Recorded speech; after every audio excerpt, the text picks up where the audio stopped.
$1 million కట్టు green card పట్టు అని ఒక అంతర్జాతీయ వార్త మనం ఇక్కడ చూడొచ్చు. ఏదైతే ట్రంప్ అమెరికాకి సుమారుగా ఒక 34 లక్షల బిలియన్ సంథింగ్ $1 బిలియన్ అప్పు ఉందో, $1 ట్రిలియన్.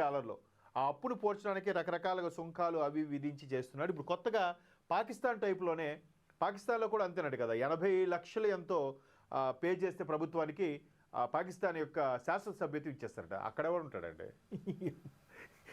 తిరిగి ₹1 ఇచ్చినా ఎవడు అక్కడికి వెళ్ళడు. అంటే అలాంటి కకృతి వాళ్ళు ఉన్నారు అక్కడ. పక్కన పెడితే అంటే ఇక్కడ కూడా మరలా మనం ఇందాక అమిత్ షా గారు చెప్పిన నాయకత్వ లోపం. నాయకులు అయిపోయారే తప్ప వాళ్ళకి పరిపాలించే విధానము తీరు చేత కావట్లేదు, తెలియట్లేదు. ఇక్కడ కూడా ట్రంప్ విధానాలు చూస్తే మనకి చాలా పిచ్చి పిచ్చిగా అనిపిస్తాయి, చాలా హాస్యాన్ని కలిగిస్తాయి. అంటే ఈ విధంగా H1B వీసాకి సంబంధించి $1,600 ఏదో ఉన్నది, $1,00,000 పే చేయాలని, ఇలాగ రకరకాలుగా పిచ్చి పిచ్చిగా చేస్తున్నాడు అనమాట. అవన్నీ చేయడం వల్ల ఒక్కసారిగా ఎంత ఇబ్బంది పడుతుంది, ఎంత ప్రెషర్ పడుతుంది. వాటిని క్యాష్ చేసుకొని అప్పు నేను తీర్చాను, అమెరికాని ఆర్థికంగా ఎంత డెవలప్ చేశానని సంకలు గుద్దుకునే ప్రయత్నం చేస్తున్నాడు ఈయన. బట్ ఇవన్నీ కూడా ఒకసారి చూస్తే $1 మిలియన్ గోల్డ్ కార్డ్ అంట.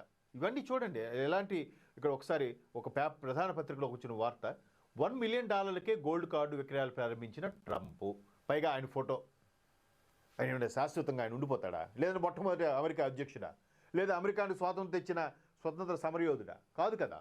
ఒక్కసారి ఇక్కడ చూస్తే అమెరికా పౌరసత్వం కావాలని కోరుకునే సంపన్నులకు అధ్యక్షుడు ట్రంప్ గోల్డ్ కార్డును ప్రకటించిన సంగతి తెలిసిందే. తాజాగా దీని విక్రయాలను ట్రంప్ ప్రారంభించారు. $1 మిలియన్ చెల్లించి అగ్రరాజ్యంలో నివాసం పొందే అవకాశం పొందవచ్చు. ఎందుకంటే అమెరికాలో అధ్యక్ష రూలింగ్ ఉంటుంది కాబట్టి సుప్రీం పవర్ వాడి అందరికన్నా, మరి ఇంకా వాడిని తిప్పుకొట్టేవాడు, వాడు మాట్లాడేవాడు, వాడికి వెనకపట్టు లాగేవాడు ఎవడు ఉండడు. సో ఇక్కడ ఏం చేశాడంటే వైట్ హౌస్లో కొందరు వ్యాపారాలు జరిగిన రౌండ్ టేబుల్ సమావేశంలో ట్రంప్ దీన్ని ప్రారంభించారు. గోల్డ్ కార్డు కోసం ప్రత్యేకంగా వెబ్సైట్ను ఏర్పాటు చేశారట. 1990లో విదేశీ పెట్టుబడుల కోసం EB-5 ప్రోగ్రాం తీసుకొచ్చారు. అయితే ఈ విధానంలో జరుగుతున్న మోసాలు, అక్రమాన్ని అరికట్టాలని నిర్ణయించుకుంటూ ట్రంప్ చెప్పారు. అప్పట్లో ఈ EB-5 అనే ప్రోగ్రాం కూడా ఈ విధంగానే గ్రీన్ కార్డుకి సంబంధించిన ఒకటి ఇంట్రడ్యూస్ చేశారు. బట్ అప్పట్లో ప్రతిదానికి కూడా లూప్ హోల్స్ ఉంటాయి కదా. సో ఈ లూప్ హోల్స్ ద్వారా ఎంటర్ అయిపోయి అమెరికా సభ్యత్వం తీసుకున్న వాళ్ళు, ఈవెన్ సెనేటర్ స్థాయికి వెళ్ళిపోయిన వాళ్ళు కూడా ఉన్నారంట.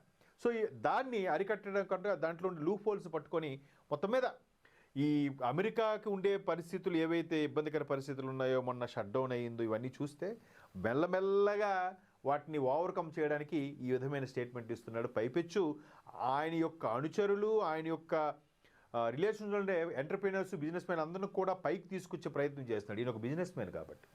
సో ఇవన్నీ చూస్తుంటే మనకి చాలా వింతగా అనిపిస్తోంది. వీసా వ్యవస్థను సరిచేయాలంటూ తనపై ఒత్తిడి చేసిన వ్యాపారవేత్తల గురించి ట్రంప్ మాట్లాడారు. ఈ క్రమంలో యాపిల్ CEO టీమ్ కుక్ గురించి ప్రత్యేకంగా ప్రస్తావించారు. వీసా అనిశ్చితుల కారణంగా కంపెనీలు అత్యంత ప్రతిభావంతులను కోల్పోవాల్సి ఉంటుందని కుక్ తనతో చెప్పారన్నారు. అబ్బా, ఇప్పుడు గుర్తొచ్చింది ఇవన్నీ. ఎవడు ఉండడానికి వీలు లేదు, వెళ్ళిపోండి, మాకేం సంబంధం లేదు, ఎస్పెషలీ భారతీయ టెక్ దిగ్గజాలను ఎవరిని రిక్రూట్ చేసుకోవద్దు, తీసుకోవద్దు, వాళ్ళు ఎంత పే చేసినా కానీ. ఇవన్నీ చేసిన వాడు ఒక్క నెల రోజుల్లో మళ్ళీ గేర్ మార్చి మాట్లాడుతున్నాడు. చూడండి ఇక్కడ గోల్డ్ కార్డు మీద ఆయన photo, United states of America Trump gold card అట. అది సొంత వ్యాపారమా అది సిటిజన్షిప్ అంటే? సో ఈ విధంగా ఈ అంతర్జాతీయ వ్యవహారాలు ఏవైతే ఉన్నాయో ఇవన్నీ కూడా పిచ్చి పిచ్చిగా అనిపిస్తున్నాయి, చాలా వింతగా అనిపిస్తుంది. బట్ అది కూడా ఒక సర్లే, వాళ్ళ బాగా డబ్బున్నోళ్ళు ఏమంటారు, $1 మిలియన్ అంటే ఏముందిలే, ఇంటూ ఇప్పుడు 90 అయిపోయింది అనుకుంటా. అంటే 1 మిలియన్ అంటే 10 లక్షలు, అంటే 90 మిలియన్, అంతేగా, సారీ అంతే, 90 మిలియన్లు, దగ్గర 90 కోట్లు ఎంతో పే చేస్తే ఇచ్చేస్తాడంట.